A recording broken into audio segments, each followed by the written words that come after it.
चुनाव से 4 महीने पहले योगी कैबिनेट का विस्तार हुआ। ऐसी अद्भुत सरकार जिसके मंत्री सिर्फ 3 महीने में मील का वो पत्थर गाड़ देंगे जो आज तक कोई नहीं कर पाया। कैसे, नहीं पता क्या आपको? तो चलिए हम बताते हैं। योगी सरकार में 7 नए चेहरों को शामिल किया गया है। 3 ओबीसी, 2 एससी, 1 एसटी और 1 ब्राह्मण चेहरा।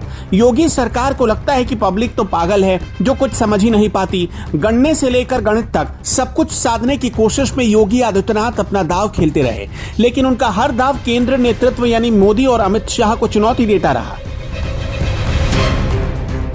उत्तर प्रदेश में 2 वोटर सबसे अहम हैं, पहला ब्राह्मण और दूसरा पिछड़ा। ब्राह्मण चेहरे के तौर पर जितिन प्रसाद को शामिल किया गया और उन्हें कैबिनेट मंत्री की कुर्सी मिल गई।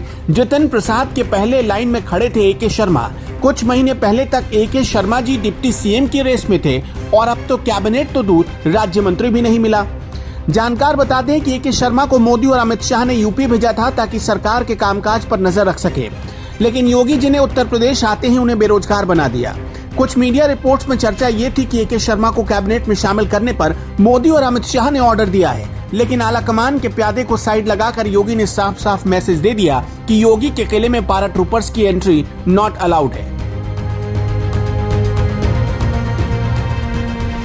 उत्तराखंड की राज्यपाल बेबी रानी मौर्य को रातों रात इस्तीफा दिलवाकर उत्तर प्रदेश भेजा गया। कई मीडिया रिपोर्ट्स और जानकार इस इस्तीफे की वजह कुछ और मानते हैं। यूपी में डिप्टी सीएम केशव प्रसाद मौर्य की अनदेखी से मौर्य समाज नाराज है और पिछड़े भी खासे नाराज बैठे हैं। इस नाराजगी को दूर करने के लिए उन्हें कैबिनेट में शामिल करना चाहता था केंद्रीय नेतृत्व, लेकिन उसके इस दाव को भी योगी जी ने साइड कर दिया। दावा करने वाले तो ये भी बताते हैं कि केपी मौर्य के पास इतना भी योगी ने पावर नहीं छोड़ा कि वो किसी फाइल पर साइन कर सके।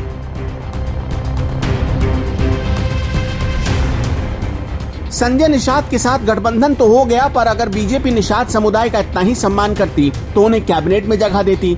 जानकार बताते हैं कि संजय निषाद से गठबंधन को आलाकमान ने मंजूरी दी थी, जिसे योगी ने मान तो लिया, पर उन्हें मंत्री बनाने की बात नकार गए, क्योंकि संजय निषाद ने 2017-18 में गोरखपुर उपचुनाव में बीजेपी को हरा दिया था।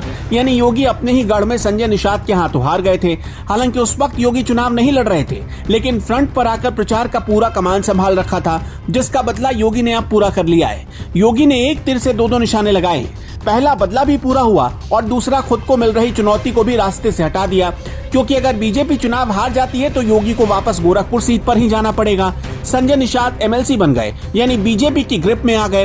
अब वो 6 साल तक अपनी जगह से हिल नहीं पाएंगे, जिससे 2024 में योगी की चुनौती खत्म। यानी अगर मीडिया रिपोर्ट्स में जरा भी सच्चाई है तो समझिए योगी आदित्यनाथ ने आलाकमान की सिर्फ सुनी, लेकिन जब करने की बारी आई तो सिर्फ अपने मन का ही किया।